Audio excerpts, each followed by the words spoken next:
నమస్తే అన్న అందరికీ నమస్కారం.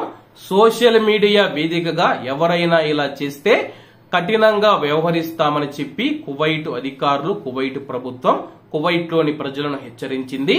స్థానిక మీడియా తెలిపిన వివరాల ప్రకారం కువైట్లోని సోషల్ మీడియాలో తన యొక్క పోస్టుల ద్వారా కువైట్ దేశ భద్రతా నేరాల చట్టాన్ని ఉల్లంఘించినందుకు కువైట్ మహిళకు క్రిమినల్ కోర్టు 3 సంవత్సరాల కఠిన కారాగార శిక్ష విధించింది.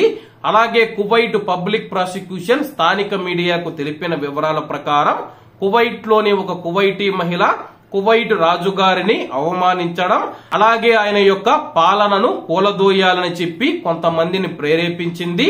అలాగే సోషల్ మీడియా వేదిక కమ్యూనికేషన్ పరికరాలను దుర్వినియోగం చేసినట్లు ఆమె పైన అభియోగాలు మోపింది. అలాగే కువైటీ మహిళ ఆరోపణలు ఖండించినప్పటికీ కువైట్ దేశం వెలుపల ఎవరో బెదిరించి తనను సోషల్ మీడియా ద్వారా ఇటువంటి పోస్టులు చేయమని బలవంతం చేశారని చెప్పి ఆమె విచారణలో పేర్కొంది.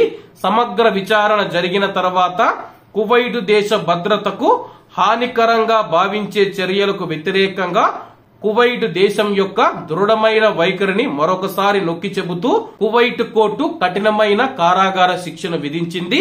ఎవరైనా సరే కువైట్ రాజుగారిని కానీ, కువైట్ ప్రజాప్రతినిధులను కానీ, కువైట్ ఉప ప్రధానమంత్రిని కానీ, ప్రధానమంత్రిని కానీ, మంత్రులను కానీ ఎవరైనా కానీ అవమానించినా సరే, తిట్టినా సరే వాళ్ళపైన కఠినమైన చర్యలు తీసుకుంటామని చెప్పి అధికారులు హెచ్చరించారు.